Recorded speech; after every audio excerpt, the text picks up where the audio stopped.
Bienvenidas compañeras, compañeros, a esta nueva emisión de Alternativas. Diego Ramos, miembro del Observatorio de la Dolarización, docente universitario de la Universidad de las Fuerzas Armadas, ha tenido la gentileza de aceptar nuevamente la invitación para profundizar en el tema de los tratados bilaterales de inversión y todo el cuento de la inversión extranjera. Muchísimas gracias, Diego, bienvenido.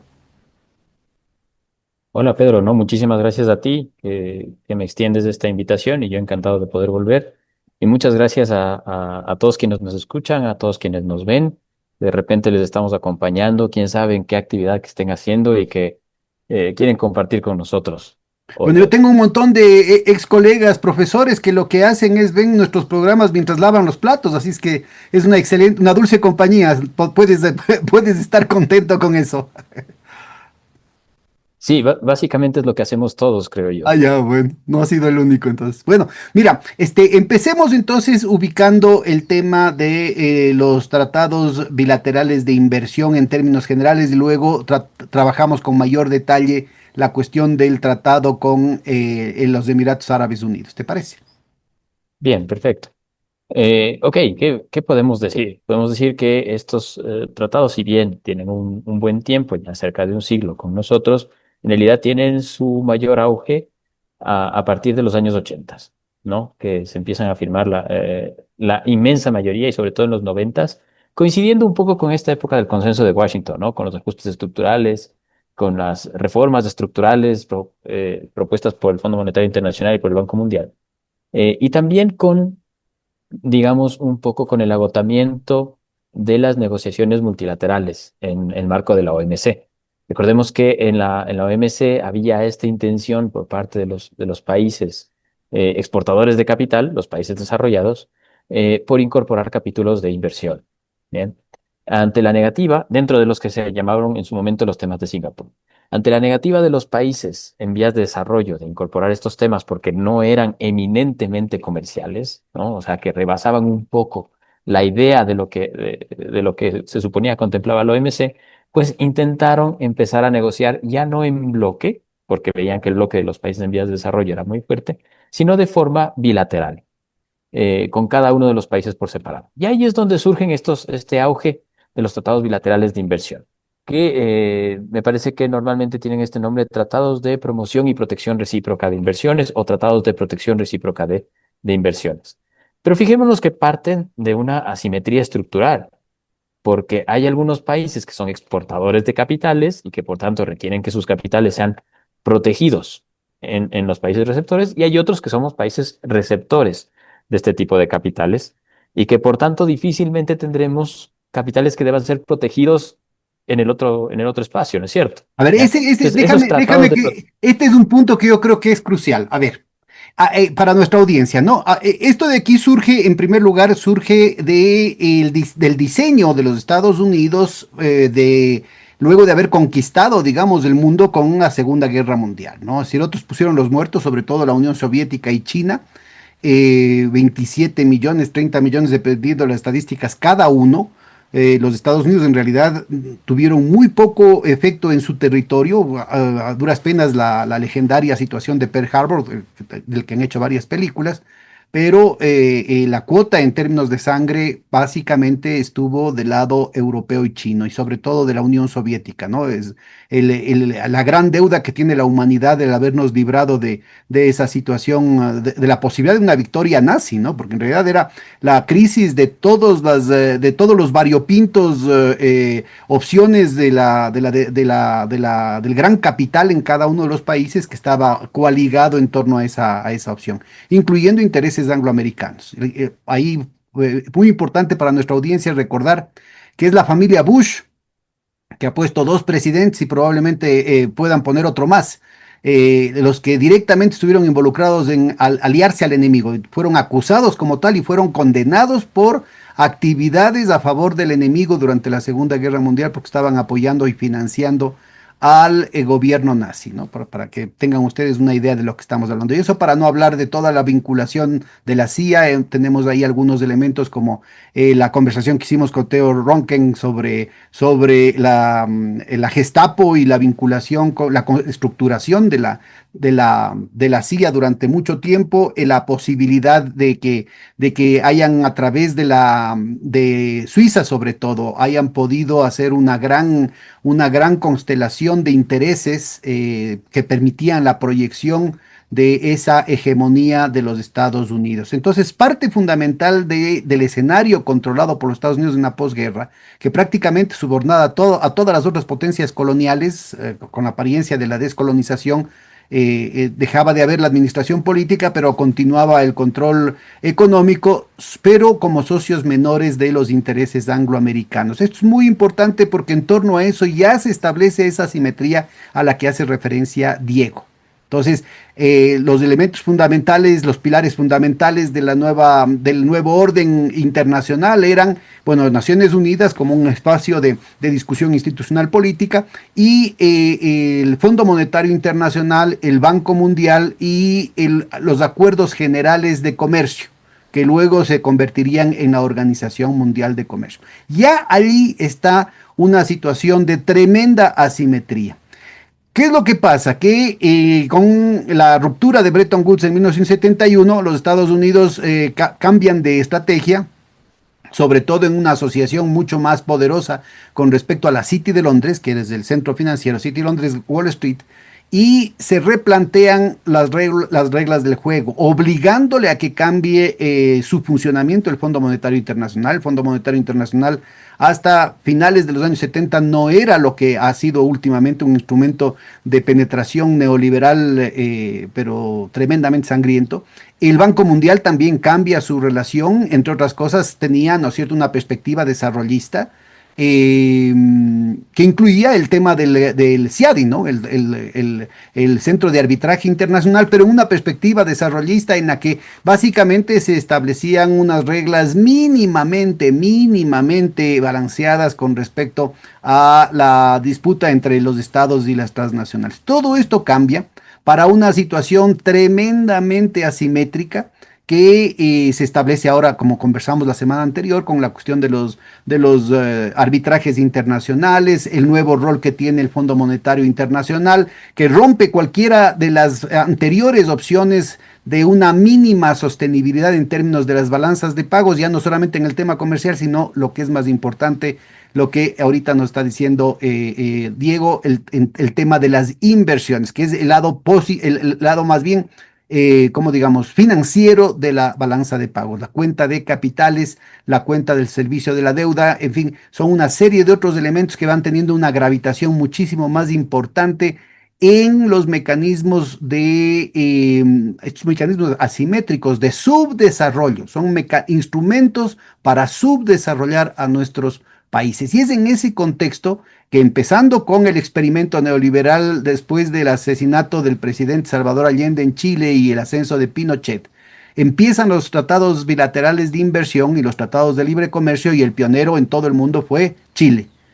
Y en América Latina esto solamente fue continuado, digamos, a partir de los años 90, en realidad. Es decir, ni el propio Febres Cordero, por ejemplo, aquí en el Ecuador, se atrevió a firmar tratados bilaterales de inversión, ni tratados de libre comercio, porque se daba cuenta que lo poco que tenía de industria, sus propios amigos oligarcas, iban a desaparecer, pues.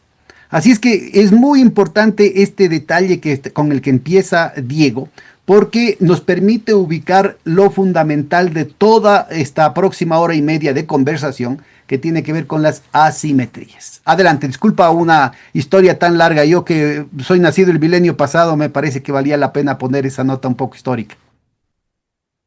No, está perfecto. Yo suelo contarles a mis compañeros que esta es una de esas entrevistas en las que uno aprende más del entrevistador que del entrevistado.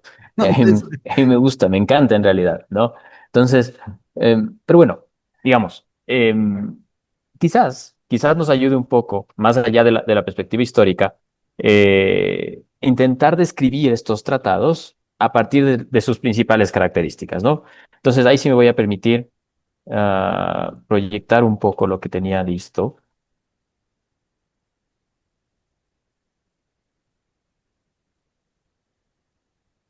Y entiendo que ahí se puede ver. Ok, ya, ya. Entonces la idea es, en realidad, describir la generalidad de los tratados bilaterales de inversión, pero partiendo del caso de este tratado con Emiratos Árabes Unidos. Si ustedes recuerdan, aquellos que pudieron estar en la conversación anterior que tuvimos con Piedad y con Freddy, yo les decía que en realidad el problema de un tratado bilateral de inversión no es un artículo en particular, sino que es la integralidad del tratado, porque estos artículos se relacionan entre sí. ¿Ya? Y yo quisiera llamar la atención sobre todo a estos, ah, vienen a ser 5 artículos, pero en realidad son como los 4 temas que yo creo que son los principales, que incluye todo tratado bilateral de inversión, ¿no? El primero es la definición de inversión, que ya hablaremos un poquito de ella, porque es una definición amplia de inversión. La segunda es esa medida equivalente a la expropiación o expropiación indirecta, que se conoce ahora en la literatura. La tercera es la prohibición de requisitos de desempeño. Y la cuarta, el trato nacional y nación más favorecida, que ya iremos desmenuzándolas. Pero para mí lo importante detrás de todo esto es que esas 4 medidas además no funcionan solas, sino que funcionan detrás de un candado que es el arbitraje internacional. ¿Ya? Y fíjense ustedes, o sea, esas definiciones están cada una más o menos en un artículo. Y al arbitraje internacional, por lo común le dedican una sección entera. ¿Ya? Porque necesitan garantizar que todo se resuelva, finalmente se resuelva a través de estos mecanismos, que ya vamos a ver de qué se trata. Entonces, vamos al inicio, ¿no? La definición de inversión. Para aquellos que quieran leer, igual esto es sacado textualmente del tratado con Emiratos Árabes Unidos o con Estados Árabes Unidos, con quien también habrán firmado, ¿ya? Pero fíjense, la definición de inversión es una definición muy amplia. Cuando un economista piensa en inversión, un economista normalmente piensa en la inversión real, es decir, cuando se invierte adquiriendo maquinaria, adquiriendo equipo, poniendo una fábrica que permita producir más. Bien, un financiero a veces no habla de esta inversión, sino que habla de la inversión financiera en intangibles especulativos y demás. ¿Ya? Si uno se da cuenta en los modelos macroeconómicos, inclusive en muchos de los modelos sucede que ambas inversiones como que chocan entre sí, ¿no? Y nos podemos dar cuenta de eso, por ejemplo, con la tasa de interés. Por lo común, cuando se reduce la tasa de interés, aumenta la inversión real, pero disminuye la inversión financiera, ¿no? Cuando aumenta la tasa de interés, disminuye la inversión real, aumenta la inversión financiera, ¿no es cierto? Por lo común, lo que le interesa a un país es que aumente la inversión real, ¿ya? Pero este tipo de tratados, en realidad defienden ambos tipos de inversión e inclusive va más allá porque defiende, primero, la inversión en intangibles y segundo, eh, que además no se refiere solamente a quien hace la inversión como inversionista, sino a quien ejerza control, directa o indirectamente, sobre una inversión. ¿Ya? Es decir, ¿qué tal que es una empresa la que hace la inversión, pero en realidad esa empresa está conformada por un conjunto de accionistas? ¿Ya? Y entonces cada uno de esos accionistas tiene un control indirecto sobre esa inversión y por lo tanto estaría plenamente facultado para poder reclamar esos derechos a los que les confiere este Tratado de Protección de Inversiones. ¿Ya? Este es O un punto inclusive muy alguno importante que porque sea accionista de los accionistas. hace 20 años la compañía Bechtel que tenía a la que le concesionó González Goni, pues González de Lozada, el que era presidente, así mismo como el de acá, nacido en los Estados Unidos, que a duras penas hablaba el español, le dio la concesión del agua en Bolivia. Y ellos le pudieron hacer el juicio al Estado boliviano porque tenían una de las sucursales, pero así una oficinita en Holanda. Y a partir de ese pretexto pudieron armar todo el entramado para ponerle de rodillas a Bolivia, ¿no? Eso felizmente fue Claro, revertido con las guerras del agua, que pero eso significaron muchos muertos para la gente. Fue una verdadera marea humana que se indignó tanto que logró sus buenos 20 años de transformaciones en Bolivia con Evo Morales a la cabeza. claro, pero fíjense, lo que ha dicho Pedro es súper interesante también, porque entonces nos dice, miren, la inversión tampoco significaba necesariamente que haya maquinaria o equipo o que haya una inversión financiera, sino que también incluye las concesiones, licencias y autorizaciones. O sea, el hecho de que un estado te brinde la concesión, en este caso sobre el agua, ya se considera una inversión. Así tú no hayas metido un céntimo ahí. ¿Ya? ¿Por qué? Porque dentro de esa definición de inversión está o bien que hayas aportado capital o bien que tengas una expectativa de ganancia y que haya cierto riesgo. Y ahí está la Bien, gran diferencia con lo que entonces, hablábamos hace un fíjense, momentito del periodo anterior en el que había, también era una actitud imperialista de los Estados Unidos, de los países, de las metrópolis coloniales, pero de alguna manera estaban interesados en inversiones productivas, pues. Ahora, como bien estás mencionando, Diego, casi todo hace referencia a problemas de propiedad intelectual, para lo cual ya tienen armado el gran tinglado internacional a través de la Organización Mundial de Propiedad Intelectual, totalmente asimétrico en contra de nuestros países, patentes, royalties y toda una serie de, o sea, la ley del embudo, ¿no? Pero además es el hecho de que el énfasis fundamental es todas estas leguleyadas. No hay capacidad, no necesariamente están interesados en crear capacidades productivas locales, como era el caso de la época desarrollista, ¿no? ya, perdóname, problemas de las grabaciones, dame un segundo que está entrando agua lluvia. Ya, adelante. Y claro, mencionas lo de la propiedad intelectual que tiene también muchísimo que ver con los temas de salud, medicamentos, etcétera, ¿no? Pero fíjense que también dentro de la definición de la inversión están futuros, opciones y otros derivados, ¿ya? Es decir, aquellos papeles financieros que están diseñados específicamente para ser especulativos. Bien. Y claro, evidentemente en la lámina solamente cogí tres ejemplos, pero hay más partes, más opciones, más ejemplos de lo que es inversión, de acuerdo con la definición esta súper amplia, que se incluye por lo común como primer artículo de todo tratado bilateral de inversión. Bien. Ahora, esta convive con la prohibición de requisitos de desempeño, ¿no? Que es interesante porque algunos defensores de los tratados bilaterales dicen: miren, aquí están los cuatro casos específicos de requisitos de desempeño que se refieren solo a exportaciones, importaciones y repatriación de divisas, ¿ya? Sin embargo, fíjense que en la redacción nunca dice que se deba limitar esos cuatro casos, ¿no? Es más, dice que los estados no podrán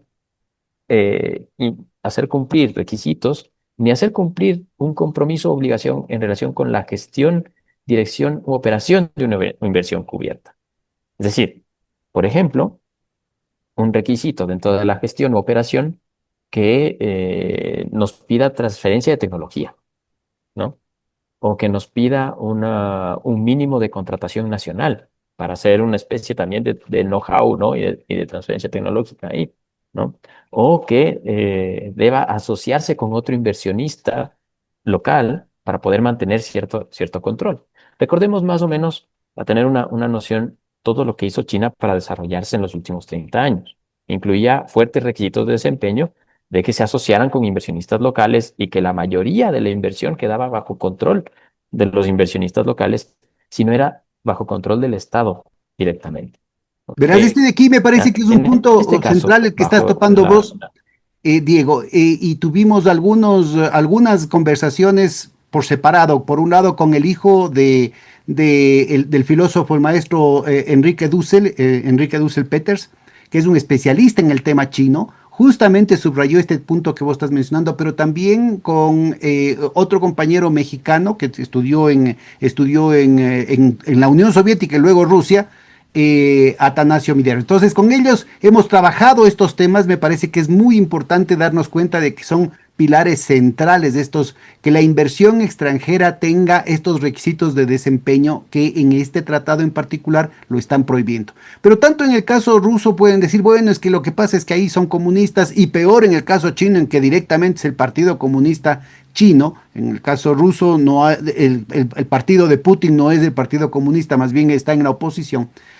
Pero hay que acordarse que en la época desarrollista, o sea, inmediatamente después de la Segunda Guerra Mundial, los milagros que ponía en vitrina el capitalismo era Occidente en general, en la Guerra Fría, eran Japón, Corea del Sur, Taiwán, Singapur. Y en todos ellos impusieron, pero y en algunos casos hasta con Hasta en el caso de Corea del Sur hay las anécdotas, ¿no? De que si es que no cumplía esos requisitos de desempeño, iba el dictador y les iba y les regalaba una pistolita para que utilicen como mejor se les ocurra, ¿no? Entonces, vean ustedes lo importante que es, ¿no? Es decir, aquí no estamos hablando de que esto de aquí tiene que ver con el Partido Comunista, esto de aquí es un requisito fundamental para cualquier perspectiva de desarrollo. Sí, y no solamente eso, es decir, estábamos hablando de que íbamos a partir del ejemplo de Emiratos Árabes Unidos, ¿no? Los mismos Emiratos Árabes Unidos en la década de los 80 tenían Claro, leyes de requisitos de desempeño, claro. en este sentido, precisamente de la participación nacional, ¿ya? Los mismos Estados Unidos, por razones de seguridad nacional, pusieron ciertas interrupciones a la participación extranjera en ciertas inversiones y la obligatoriedad de participación nacional en ciertas inversiones, ¿ya? Es decir, es una herramienta, los requisitos de desempeño son una herramienta recurrente en la historia de todos los países desarrollados, Y yo ¿ya? te diría, ahorita que me haces Y acuerdo de la cuestión de que en los realidad países se árabes, intentó también emular un Diego, poco me acá. estaba acordando que no es en el pasado, ahorita también, no solamente los Emiratos Árabes, Arabia Saudita, Qatar, Omán, todos esos países del Golfo tienen la obligación, y esa es una exigencia que hace, digamos, la clase dirigente a sus propios miembros para que se activen un poquito, para que se involucren un poquito, y eso tuvo en algunos casos tuvo una tremenda resistencia generacional, ¿no? Entonces obligaron a los jóvenes miembros de las familias oligárquicas que controlan lo fundamental de esas riquezas, que son unas cuantas decenas de miles, ¿no? Pero siguen siendo una minoría dentro de los países, para que se activen y participen directamente en las inversiones. Entonces, hasta ahora es obligatorio. Por ejemplo, si alguien quiere ir a invertir, por ejemplo, en un equipo de fútbol en Arabia Saudita, necesariamente tiene que haber un socio nacional, un socio en muchos casos perteneciente a la familia Saud. Y ahí está muy bien, ¿ya? El problema es que cuando firmas el Tratado Bilateral de Inversión, mm, ahí ya tenemos problemas. Pero además, aunque no incluyera esto, aunque no incluyera el tema de la gestión, dirección, operación y la transferencia tecnológica y demás, supongamos que solo nos quedamos con estas cuatro de aquí. Igual son un fuerte golpe a las aspiraciones de desarrollo de cualquier país. Fíjense, por ejemplo, en el punto C: comprar, utilizar o otorgar preferencia a un bien producido o servicio prestado en su territorio, o comprar un bien o servicio a una persona de su territorio, como requisito de desempeño. O la D, relacionar el volumen o el valor de las importaciones con el volumen o el valor de las exportaciones, o con el monto de los ingresos de divisas asociados con esa inversión. Eso, si nos damos cuenta, no tendría alguna afectación sobre nuestras compras públicas y nuestros márgenes de preferencia de compras públicas, o si en el futuro queremos tener un régimen más riguroso de contenido nacional en las compras públicas. O el punto cuarto, con el ISD. Recordemos que el ISD también se cobraba, espero todavía se cobre, pero en todo caso se cobraba, también cuando había exportaciones en donde no había repatriación de divisas, ¿no? Y se asumía que había una cierta salida de divisas en ese sentido. Pues con este requisito no podemos poner una medida de este tipo. Y no es una medida, si se entiende bien, no es en realidad una medida de requisito de desempeño, sino que es una medida mínima de defensa de balanza de pagos, de defensa del régimen monetario. ¿De acuerdo? Entonces, hay ciertas dificultades. Ahora, insisto, vayan uniendo esto con aquella definición amplia de inversión y fíjense lo que puede ir sucediendo, ¿no? El tercer punto del que hablaba yo era de la medida equivalente a la expropiación, o lo que ahora se conoce como expropiación indirecta, ¿no? Y entonces, fíjense lo que dice este TBI: es que ninguna de las partes expropiará o nacionalizará las inversiones, ni adoptará medida alguna equivalente a expropiación o nacionalización. Ojo, en ningún lado está adecuadamente definido qué es esa medida equivalente a la expropiación. Pero recordemos que en la definición de inversión estaban también las ganancias esperadas. Entonces, en algunos laudos se ha dado que se ha interpretado esa medida equivalente a la expropiación como la afectación sobre las ganancias esperadas del inversionista, ¿ya? Y ahí nos metemos en problemas, porque sucede que entonces no hace falta, no hace falta que uno expropie efectivamente un activo, sino que si hace una medida, por ejemplo, que restringe las ganancias futuras de la empresa, entonces ya se puede invocar este artículo. ¿Y a Y qué esto me en los refiero? Por hechos, ejemplo, como medidas habíamos de salud. mencionado la vez ¿Qué tal no anterior, fuera una puede impresión? significar, por ejemplo, la subida del salario mínimo vital, ¿no? Así sea en $8. Inclusive, inclusive, claro, porque le estás subiendo los costos, entonces le bajas las expectativas de ganancia, ¿no? O que le pongas publicidad o que regules la publicidad, por ejemplo, de los cigarrillos, que ha pasado, ¿no? La Philip Morris contra Uruguay. O lo que O acaba de que suceder con el asunto decida con el asunto de la minería, ¿no? Lo de Quinzacocha, es decir, ese pronunciamiento soberano del pueblo de la SUAY, pues simplemente, como lo dijo con todo el cinismo Noboa, ¿no? Si ya van a ver lo que les va a pasar con las multas internacionales del rato de los arbitrajes, ¿no? Es decir, como que diciendo es la provincia la que va a tener que pagar esa multa.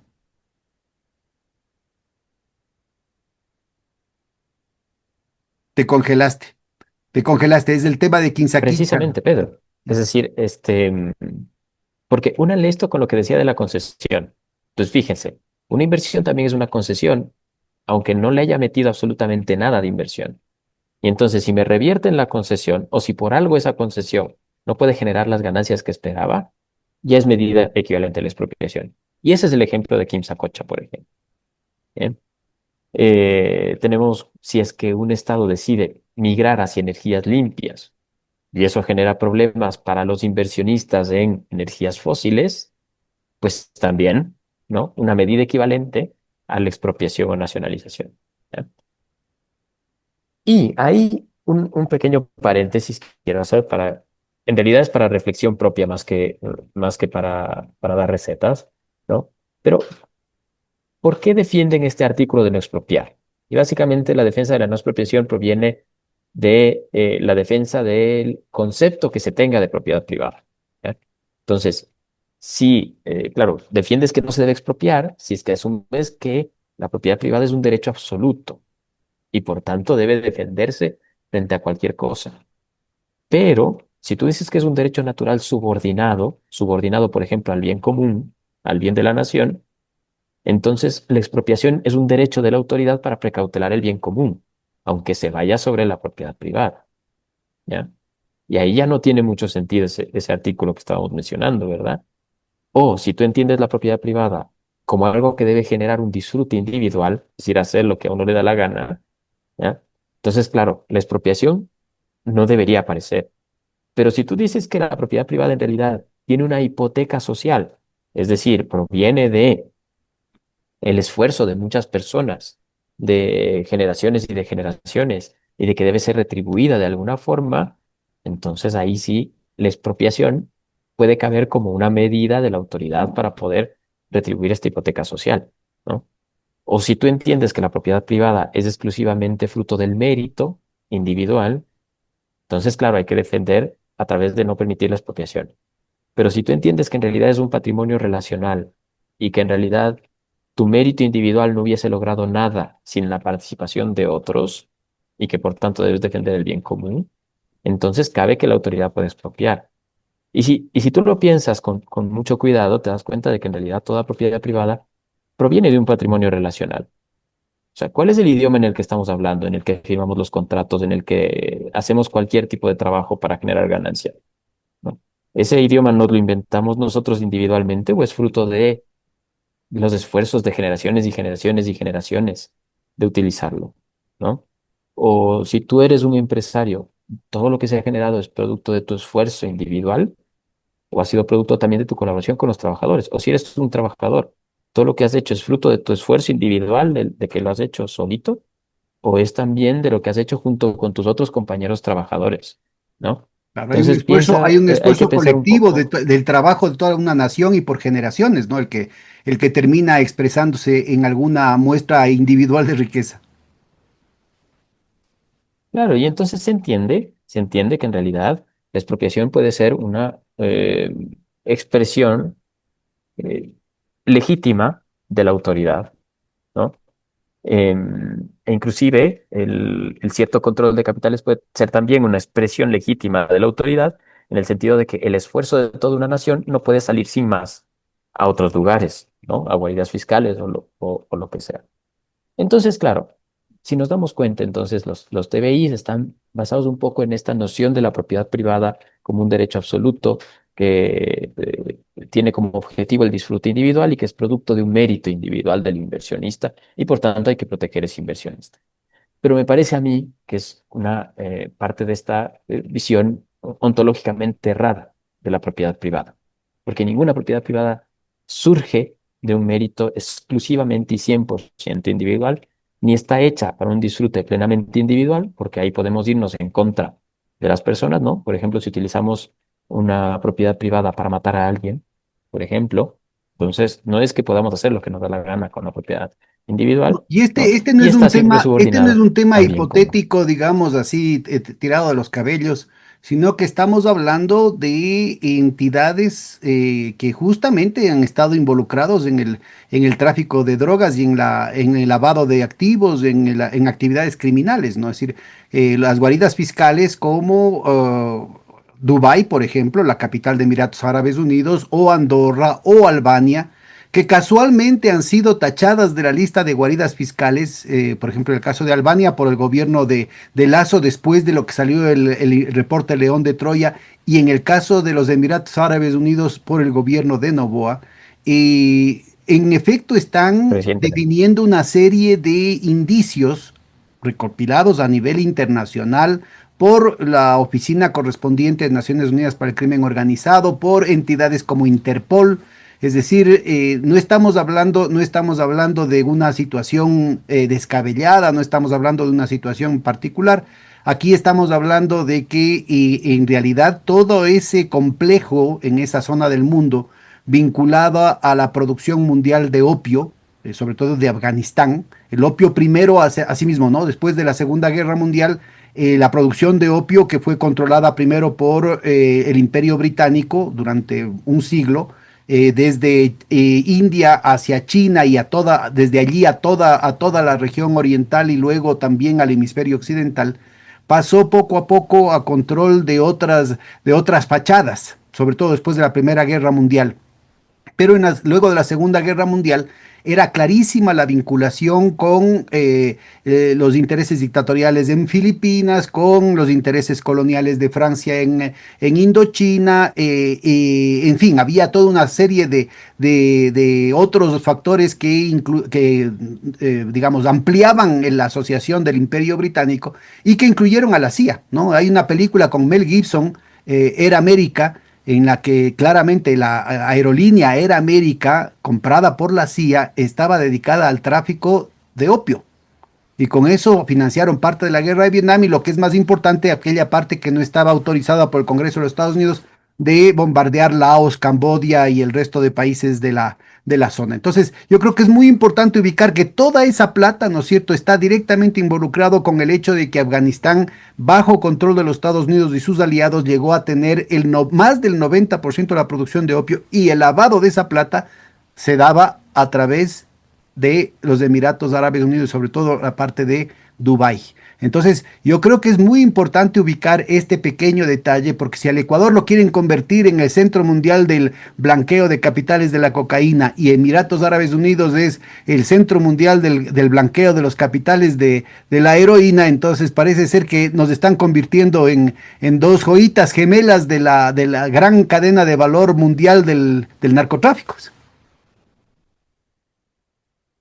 Ya vamos a hablar un poquito de eso, ¿no? Porque ese es más o menos el punto final Ah, bueno, de mi sigamos reflexión. entonces. Y el cuarto punto de todo tratado bilateral de inversión es que tiene esto del trato nacional y la nación más favorecida, ¿ya?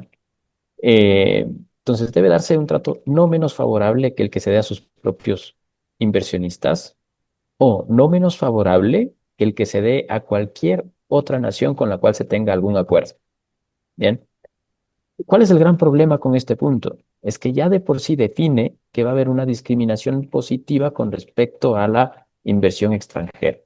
Entonces, a mí, en realidad, lo que más me llama la atención de esto es que si te lo dicen así explícitamente, ¿cómo puedes tener inversionistas nacionales o supuestos inversionistas nacionales que estén defendiendo ser discriminados negativamente, que estén defendiendo que haya otros inversionistas que estén en una mejor posición que ellos? para poder invertir. Es decir, lo Porque que está claro, diciendo para nuestra ¿qué audiencia, será? Diego, El lo 90, que está diciendo Diego es tienen un privilegio los que aparecen como inversionistas extranjeros con respecto a empresas nacionales. Es decir, que el Estado ecuatoriano está obligado a darle concesiones a las empresas registradas, a las inversiones registradas desde los Emiratos Árabes Unidos con respecto a las, perdón, empresas nacionales. claro, no puede haber una preferencia para las nacionales por sobre las de Emiratos Árabes Unidos. Puede haber para las de Emiratos Árabes Unidos por encima de las nacionales, Bueno, pero no al el revés. principal es Bien. que, el Entonces, principal es que no sé, pues la empresa bananera Novoa, para decir una cosa, mientras sea una empresa nacional domiciliada en el Ecuador, no le puede hacer no le puede demandar ante un arbitraje internacional al Estado ecuatoriano. Pero domiciliada en Emiratos Árabes Unidos sí lo puede hacer. claro que sí, claro que sí. Bueno, en algún momento quizás con alguien más capacitado hablarán acerca del round tripping FDI o la triangulación de capitales y A ver, cómo eso cuéntanos también esos representa un detalles, por favor. Este es problema. un tema muy importante.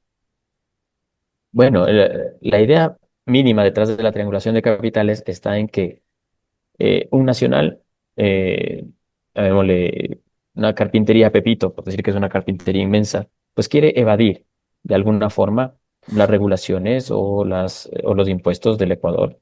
Y entonces, pues se genera una empresa en una guarida fiscal, que puede ser tranquilamente Emiratos Árabes Unidos o Delaware o Islas Caimán o la que sea, y entonces saca su dinero. Pero claro, en rigor, desde la perspectiva del Ecuador, ese dinero no le pertenece a la carpintería Pepito o a cualquiera de sus dueños. Le pertenece a alguna empresa por ahí bastante oscura de estas otras islitas o estas guaridas fiscales. Pues bien, el dueño de la carpintería Pepito, el señor Pepito, lo que puede hacer es traer esos capitales en la forma de inversión extranjera directa, ¿bien? Y hacerlos parecer como que son inversiones extranjeras viniendo al Ecuador. Ahora, fíjense que si él hubiese hecho la inversión directamente como Carpintería Pepito, no estaría protegido por este tipo de artículos, por este tratado bilateral de inversión. Pero cuando la hace como inversión extranjera directa, que antes ya evadió impuestos, desde Emiratos Árabes Unidos en este caso, o desde cualquier otro territorio con el que se tenga un tratado bilateral de inversión, ahí sí tiene esta protección.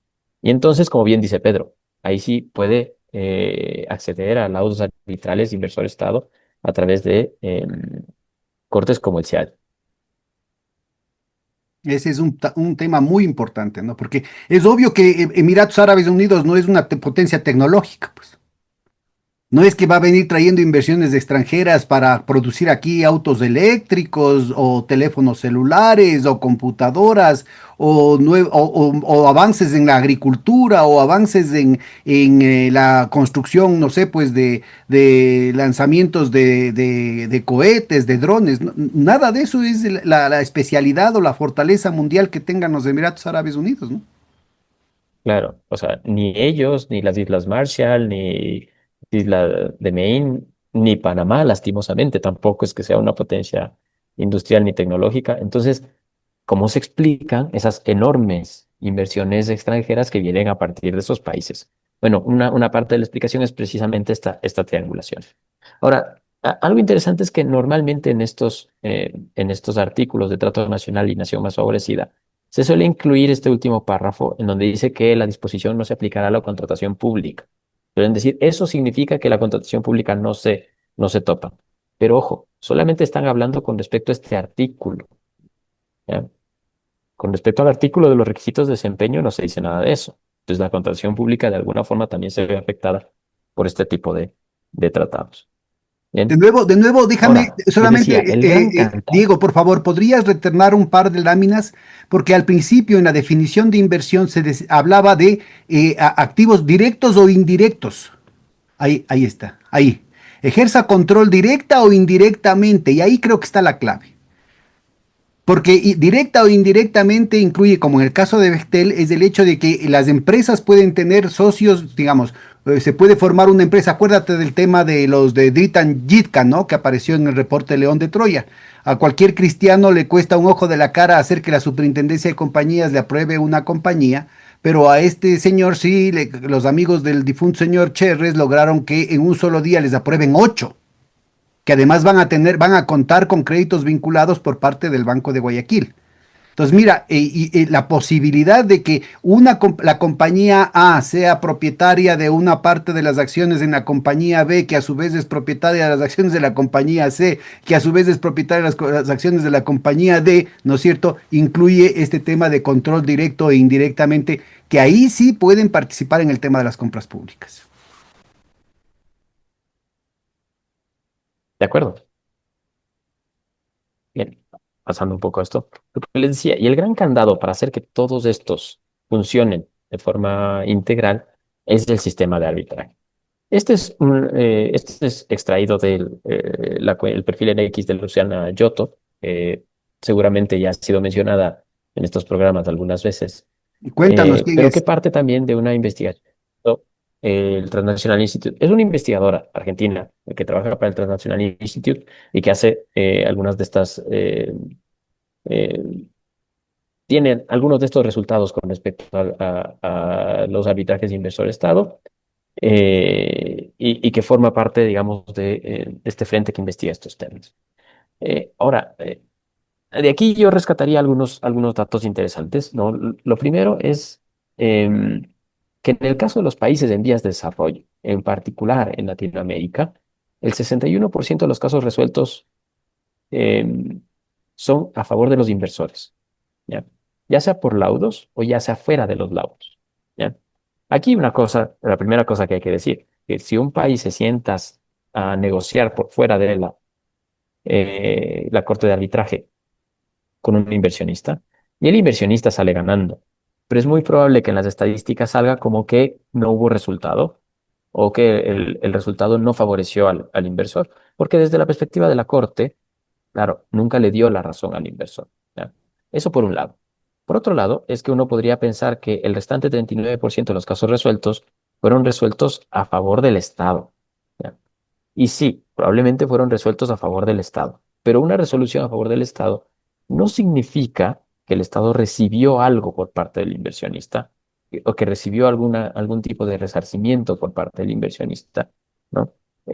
Sino que a lo mucho, en el mejor de los casos, el inversionista se hizo cargo de alguna parte de los costos de contrato de los bufetes de abogados o de las gestiones que hayan tenido que hacer los países para Déjame recuerdo a defenderse, nuestra ¿no? audiencia Y que ojo, El Ecuador en la última década creo que ha pagado más de 200 millones de dólares solamente en abogados, ¿no? En estos arbitrajes. precisamente porque no son cualquier abogado que se puede presentar a estas cortes, ¿no? Es un abogado particular que está particularmente calificado, digamos, o certificado para poder participar en este tipo de cortes de unos bufetes especializados en este tipo de cortes, ¿ok? Lo otro que llamaría la atención es que se fijen que la mayoría de estos laudos arbitrales provienen de inversiones en recursos naturales, la minería, gas y petróleo. ¿Ya? ¿Y cuáles son las inversiones que recibe el Ecuador mayoritariamente? Pues en minería, gas y petróleo. Bien. En total, fíjense que estos 5 países que son los que más han recibido eh, demandas ante los tribunales de arbitraje, se ven ahora abocados a tener que pagar alrededor de 36.607 millones de dólares solo por laudos arbitrales. Y únalo con los artículos que mencionamos antes. O sea, a veces es ni siquiera sin tener una inversión real, un equipo, maquinaria, o que hayan producido algún tipo de generación de riqueza real al interior del país. Y sin embargo, ahora se deben pagar estos laudos, ¿no? Em, en todo caso, yo sí les invitaría, si es que tienen algo más de tiempo y curiosidad, el Transnational Institute tiene una serie, en realidad son 7, pero aquí recogí los 5 que me parecían los más interesantes, de estos boletines en realidad es la disputa inversor-Estado o la resolución de disputa inversor-Estado en números, ¿no? En Argentina, México, Perú, Colombia, Ecuador, y tiene uno resumido de Latinoamérica, donde se ve en realidad cuántos son los laudos que tienen que pagar estos países. Un detalle importante, en estas cortes, el único facultado para demandar es el inversor al Estado, no el Estado al inversor. Conozco que por ahí hubieron un par de demandas de estado inversor, pero para darles una idea, y esto lo habíamos mencionado con Piedad en nuestro anterior encuentro, un laudo arbitral de un inversionista hacia un estado fácilmente puede estar en el orden de los miles de millones de dólares. Fácilmente puede estar 1.000, 2.000, 8.000 millones de dólares. ¿No? Un laudo, algo que el inversor pretenda ganar de un estado. ¿Ya? Los laudos de un estado contra un inversor suelen estar en el orden de los 6, 7, 10, 15 millones de dólares. ¿Ya? Fíjense, los inversionistas tienen, para darles una idea de potencia, ¿no? Los inversionistas tendrían como 1.000 veces más potencia en estos foros, ¿ya? Que Déjame solamente subrayo aquí un par de los aclaraciones que creo que vale la pena que nuestra audiencia quede notificada, ¿no? La primera es que este tipo de arbitrajes que se vienen dando, como bien mencionaba Diego, desde los años 80 para acá, y que son específicos de UNCITRAD dentro de Naciones Unidas, del CIADI dentro del Banco Mundial, difieren de los arbitrajes tradicionales que se venían dando desde el siglo XIX en la Cámara de Comercio de París, en el caso de América Latina, la Cámara de Comercio de Santiago, Chile, que en realidad no requieren estos tratados bilaterales de inversión y que allí sí los estados pueden demandar a las empresas transnacionales. Es el caso de la demanda que le hace Ecuador a Sinohidro por las fallas que encontraron en la represa de Coca-Cola Sinclair, ¿no? En la entrega de Coca-Cola Sinclair, y que acaba, además del gobierno de Noboa, acaba de renunciar a la demanda de casi 600 millones de dólares que estaba haciendo en esa situación. Una cosa gravísima. Entonces, este es un tipo de institución distinta a los tratados bilaterales de inversión y los arbitrajes específicos que auspician, en los que definitivamente los estados no pueden demandar a las empresas transnacionales. En el mejor de los casos pueden hacerlo, y ese es el segundo punto, como réplica. Es decir, lo que puede haber es una contrademanda, pero no puede tomar la iniciativa el Estado. Es decir, si es que la transnacional gana al Estado, el Estado podría hacer una contrarréplica para una especie de apelación. Pero recordemos que estos no son tribunales judiciales, no tienen nada que ver con los jueces. Ese es un eufemismo, es una trampa, es un espejismo que quieren hacernos creer, porque en realidad no cuentan con ninguna de los criterios de mínima respetabilidad que podría tener un tribunal judicial internacional, ¿no? precisamente, por eso también para mí se convierte en una suerte de candado. ¿A quién rinde cuentas un tribunal de arbitraje internacional como el CIADI o el UNCITRAL? En realidad a nadie, absolutamente a nadie. A lo mucho a las partes, ¿ya? Pero como vemos, o sea, finalmente más bien son las partes quienes se abocan a lo que el tribunal decida. Pero la otra gran pregunta que nos debemos hacer, bueno, y entonces, ¿cómo subsiste? ¿Cómo se fondean estos tribunales? Y estos tribunales se fondean en función de las tasas y cuotas que piden a las partes que han sido demandadas o que están demandando.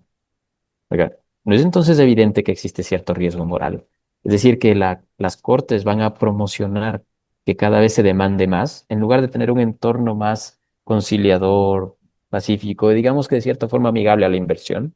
En realidad lo que las cortes van a propiciar es que haya cada vez más demandas, porque de esas demandas es de donde sale el dinero para poder subsistir.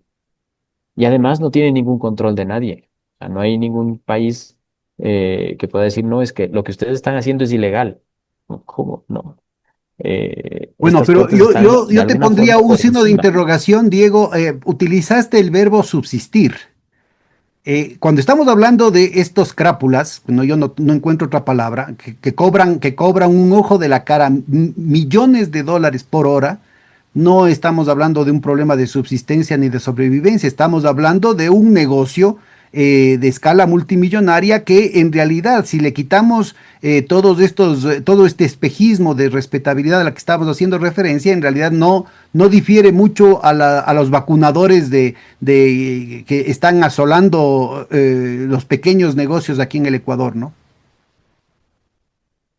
Más o menos, y por eso decía yo en nuestra anterior conversación que los abogados que se dedican a este tipo de demandas En realidad parecen cazadores de ambulancias, ¿no? Mencionaba, ¿no? Esto de que Esa en es una realidad se la excelente pasan imagen. buscando a ver cuál es el país a quien podemos demandar ahora, ¿no? Y de hecho se ha dado, en la literatura se llama el treaty shopping, ¿no? Que es una forma como de ir buscando cuál es el tratado que mejor eh, se nos ajusta para poder demandar con mayor fuerza a un Estado frente a una corte arbitral. Y este es digamos, la portada de otro informe que también lo hizo el Transnational Institute, están relativamente especializados en esto. Ya tiene algunos años, en 2013, pero la lógica todavía aplica, todavía es válida, en realidad todavía sigue funcionando así. ¿Ya? Ahora, nada más por mencionarles, ¿cuál es mi gran preocupación con respecto al TBI con los Emiratos Árabes Unidos? Perdón, EUA es EAU, ¿ya? Es que los Emiratos Árabes Unidos en este índice se diría, de evasión fiscal corporativa, creado por el Tax Justice Network, pues está en el puesto número 15, ¿ya? Está en el puesto número 15 porque no mueve tantos capitales ah, como otras grandes guaridas fiscales, pero tiene un puntaje de guarida fiscal de 84 sobre 100. ¿Ya? Es decir, es absolutamente opaco, Qué bárbaro. muy, muy opaco. Mientras más alto, por si ¿Ya? acaso para nuestra audiencia, mientras más alto, o sea, mientras más cercano a 100 es peor, digamos, la situación de Sí. opacidad, de protección a actividades criminales. ¿Ya? Y dentro del índice de crimen organizado global, el Global Organized Crime Index, ¿ya? Si bien no tiene como índice total muy alto, es 6,35, pero fíjense, si le ven más abajito, en crímenes financieros tiene una de las calificaciones más altas del mundo, 9, 9 sobre 10. Bien, es decir, estamos entonces propiciando que vengan inversiones de un centro de crimen financiero global. Por ahí me parece que los Inside Crime o este mismo, si tengo aquí la captura, este mismo índice de crimen organizado, ¿no? Le califica como un Major Global Hub for Financial Crimes, ¿no? Digamos un centro de entronque global para crímenes financieros, ¿no? Y con él estamos firmando, con ese país estamos firmando, sin mayor, eh, sin mayor miramiento, sin mayor análisis. Hasta ahora no se conoce si hay algún informe como para decir que era absolutamente necesario firmar con Emiratos Árabes Unidos. Y lo que tú decías, Pedro, en diciembre del 2025, el SDI, la autoridad tributaria del Ecuador, decidió ya no considerar a los Emiratos Árabes Unidos como paraíso fiscal, a pesar de lo que habíamos visto de la información de la Tax Justice Network, ¿no?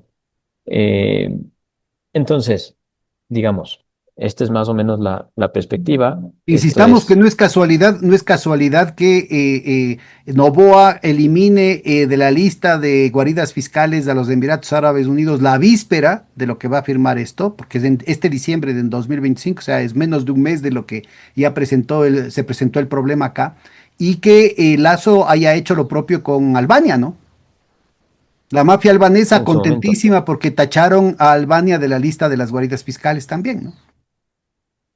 Claro, lo cual significa un montón de controles menos, un montón de formularios menos por llenar, eh, la reducción en el ISD si es que se repatria a utilidades, etcétera, ¿no? Entonces habría que ver, digamos, aquí quizás convendría invitarle, no sé, a Jonathan Baez o a alguien más que por ahí nos pueda hablar acerca de estas relaciones entre las élites y estos relacionamientos con élites internacionales, ¿no? Un poco para profundizar en esto que hablábamos de la triangulación de inversión extranjera directa o del round tripping FDI. Eh, y eso, Pedro, bueno, eso es lo que quería contar, un poco para que no se quede tan en el aire aquello que estábamos conversando hace una semana. Bueno, está muy, muy interesante la información que presentas y sobre todo estos índices que tienen que ver con organismos internacionales, ¿no? Que hacen estas calificaciones. Es decir, ustedes pueden, nuestra audiencia podría averiguar en el Internet el tema de la vinculación directa de los Emiratos Árabes Unidos En primer lugar con Israel, ¿no? Es decir, dentro de los países del Golfo, dentro del nuevo esquema de los acuerdos de Abraham, los Emiratos Árabes Unidos tienen un papel muy particular al punto que han subido las tensiones con quien ha sido su socio de todo, ¿no? Arabia Saudita, y están ahora a punto de darse de trompones precisamente por el nivel de intransigencia con el que Israel está utilizando a los Emiratos Árabes Unidos. Y esto está directamente vinculado con el paquete de inversiones que incluye el tema de Palantir y que incluye el anterior negocio en el que estuvieron involucrados primero María Paula Romo, luego Diego Ordóñez y Osvaldo Hurtado, luego la señora Palencia, en términos de comprar el software de espionaje Pegasus, ¿no? Del cual se tiene, también hemos tenido con José Reveles, hemos tenido un par de largas conversaciones en torno al papel que ya fue público, inclusive ha llegado a los tribunales de los Estados Unidos, de García Mesa, el zar contra las drogas, de los gobiernos de, creo que de Fox, Calderón y Peña Nieto, y su relación con Eduardo Cuauhtémoc Margolis, hijo de otro de los fundadores del Mossad. Me refiero al otro porque el otro era Epstein, ¿no? Que era el yerno de otro de los fundadores de Mossad, Maxwell, el papá de la señora Ghislaine Maxwell. Entonces forma parte de esto que ahora está en los escándalos mundiales. Entonces, cuando ubicamos esto y que esto está directamente relacionado al tema del tráfico de opio en toda esa zona del Índico, y que en el caso del Ecuador, en cuestión de 7 años, han podido convertirle en un centro de blanqueo mundial de la droga, de la cocaína en esta parte del mundo. Entonces, yo creo que las alertas que estás presentando, Diego, son muy alarmantes, ¿no? Son verdaderamente muy graves. ¿Cómo verías vos la posibilidad, o sea, cómo está ahorita el trámite y cómo verías vos la posibilidad de que la movilización ciudadana logre parar un peligro tan grande para la democracia y para la sociedad ecuatoriana? Bueno, para empezar, a mí me ha alegrado muchísimo ver que ya somos más de un centenar de amicus curiae que se han presentado frente a la Corte. Algo de eso habíamos hablado también en la anterior semana. Es decir, de alguna forma la sociedad civil se ha hecho presente frente a la Corte Constitucional. Me preocupa un poco el tema de que quieran presentar ciertos documentos rectificados frente a la Corte Constitucional más que por los documentos en sí mismo, porque hay una discusión acerca de si son válidos o no son válidos, creo que no tiene mucha tela por ahí, pero sí en el hecho de que con eso se va aplazando la decisión. Y conforme se aplaza la decisión, es como que la ciudadanía va perdiendo un poco el interés. Y yo creo que más bien hay que avivar ese interés, es decir, empezar a compartir un poco de información, empezar a estar pendientes de cuáles son las respuestas a los amicus curiae, empezar a ver si es que algunos de los amicus curiae les permiten participar también en, en las decisiones, digamos, eh, en las exposiciones orales frente a la Corte Constitucional y ver cuál es la decisión final. Y frente a esa decisión final también empezar a posicionar preocupaciones reales. O sea, qué tipo de fiscalización, qué tipo de veeduría, qué tipo de observaciones vamos a hacer sobre los fondos que provengan de estos países, ¿no? Y de cómo se va a utilizar ese TBI. Es, a mí, digamos, a mí me preocupa mucho la forma en la que se utilizan los TBIs como que si fueran una fuente de legitimidad. Porque se ha dicho muchas veces que si es que tenemos laudos arbitrales es porque los gobiernos tomaron malas decisiones. ¿Ya? Pero lo que se logra ver en muchos de los laudos es que los gobiernos más bien tomaban decisiones más o menos sensatas en función del bien común y que frente a esas decisiones sensatas primó más bien el bien individual del inversor en una corte internacional. ¿Ya? Entonces se convierte en una suerte de freno para las políticas públicas, de freno para las medidas que se puedan tomar en distintos países. Y por eso también mencionábamos en la anterior conversación un poco esto de que en la Unión Europea están básicamente denunciados todos los tratados y acuerdos que contengan cláusulas de arbitraje internacional intra Unión Europea. Y todo parte un poco del caso este del Ashmea, ¿no? Frente a A ver, a cuéntanos Eslovaquia. con detalle eso. Yo creo que es muy importante que documentemos eso. Pues bien, sucede que estos Ashmea tenían alguna suerte de... ¿Qué son eh, ASMEA?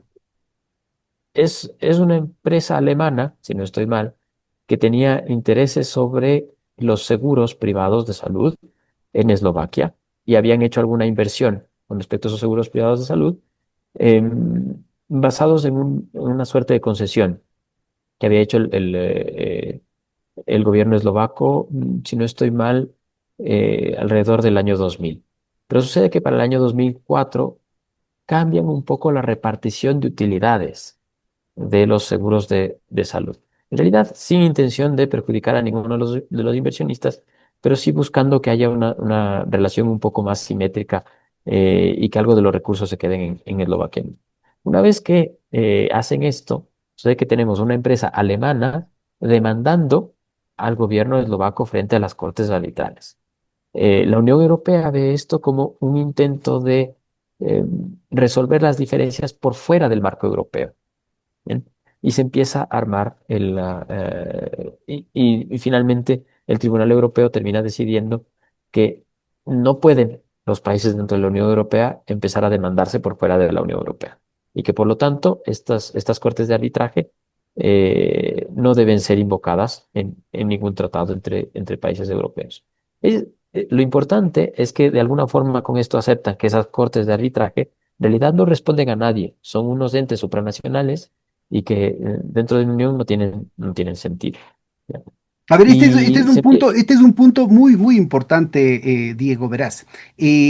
Cuando un tribunal institucional de la Unión Europea, o sea, del marco de construcción que ha tomado décadas y que se ha convertido en un verdadero paréntesis en casi 2000 años de guerras intestinas entre los europeos, han estado 2000 años de contramatarse continuamente y esta experiencia con todos los problemas neoliberales que se dieron a partir de Maastricht y toda esta situación, de alguna manera, ¿no es cierto?, establece un paréntesis, un tentequieto, digamos, frente a esas tentaciones. Y todo esto se está destruyendo precisamente por estos excesos de las asimetrías. Ya la construcción europea ya tenía anidadas estas asimetrías en las que, por ejemplo, Alemania tenía una serie de ventajas con respecto a otros países, por decir algo como Grecia o como España o como Italia, ¿no? Pero ahora se quieren ir todavía más allá de esto, ¿no es cierto?, con abusos como los que estás contando con esta anécdota. Entonces, yo creo que es muy importante cómo los anticuerpos de la propia sociedad europea exigen, ¿no es cierto?, un páreme la mano. Exigen un páreme la mano porque esto significa una perforación institucional que prácticamente deja en nada al sistema judicial de los países de Europa. ¿Por qué? Porque ¿para qué yo me voy a estar gastando? Si tengo la posibilidad de ir a estos mamotretos, ¿no es cierto?, en los que voy a ganar la plata, no importa con qué pretexto, no importan las leyes, no importan ni siquiera importa el contrato. Es decir, aquí es un tema en la que sistemáticamente, como veíamos en esas estadísticas, siempre les dan la razón a las empresas transnacionales y en el peor de los casos, si es que me va mal, voy a tener que pagar los costes de los abogados de la contraparte. Punto. Entonces, ¿para qué me voy a gastar yo, no es cierto, en cumplir las leyes nacionales? ¿Para qué me voy a gastar yo en pasar por todos los trámites internos del sistema judicial local si lo que tengo es este tiro seguro? Bueno, imagínense, si eso pasa con un país grande, imagínense lo que pasa con un país pequeño como el Ecuador. Terrible. Eso nos lleva a plantearnos algo que habíamos planteado al inicio. Estos tratados bilaterales de inversión nacen con la perspectiva de que había esta asimetría y que por tanto los países exportadores de capital nunca iban a ser afectados. Pero de repente tenemos a Eslovaquia siendo demandada. De repente tenemos que España tiene el récord de laudos arbitrales que no puede pagar, ¿no? Tiene como 14.000 millones de dólares que no puede pagar, ¿ya? Y que además no son producto de nada raro, sino de su intento por generar energía renovable, ¿ya? Entonces, claro, esto se está volviendo ahora contra los países que en principio debían ser exportadores de capital. También Estados Unidos ha tenido por ahí algunas demandas. No sé si es que ya tiene laudos, pero ciertamente en el 2000 tuvo alguna demanda por ahí. Eh, Y entonces, desde los mismos países desarrollados, ha empezado a ponerse en evidencia y a intentar evitar eh, los arbitrajes de inversión internacional, Pero aquí es muy las posibilidades de importante demanda el inversora. señalar este punto que mencionas en el caso de los Estados Unidos, ¿no? Ellos hacen lo que les da la gana, es decir, en última instancia, ellos exigen que otros países se sometan a la Corte Penal Internacional, pero ellos no están dispuestos a acatar ninguna resolución de la Corte Penal Internacional, y lo mismo hace Israel, ¿no? A los otros países sí, pero ¿para qué? Para obligar, ¿no es cierto?, a que cualquiera que sea disidente con las órdenes que están dando ellos demandan como criminal de guerra, como lesa humanidad, como ha pasado con los líderes, los líderes, ¿cómo es?, de la antigua Yugoslavia, como han pasado se convierte en un mecanismo de chantaje, no de justicia. Entonces yo creo que es muy importante ubicar que Trump se ha salido ya en un solo día se salió de 66 organizaciones internacionales. Cuando ya de hecho, ¿no es cierto?, en los hechos habían destruido, es decir, los Estados Unidos hacían lo que les daba la gana y no les daba la gana de acatar los paneles de la Organización Mundial de Comercio que ellos habían impuesto, habían boicoteado la constitución de los paneles que estaban con miembros pendientes, ¿no es cierto?, durante varios años para que no funcionen. Y con lo que acaba de hacer Trump con el tema de los aranceles y que le acaba de hacer la copia el Trumpito que está en Carondelet, entonces prácticamente han dejado muerto el mecanismo. Entonces es muy importante ubicar eso, es decir, para los países pequeños siempre la parte angosta, para los países grandes, para las grandes transnacionales, siempre la parte ancha.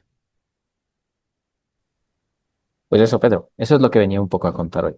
Bueno, yo te agradezco muchísimo. No sé si tengas algún elemento adicional para redondear este tema y cuál sería la invitación como para que otras universidades, académicos puedan interesarse en el tema y eventualmente participar en este proceso de veeduría ciudadana a través de los amicus curiae en la Corte Constitucional.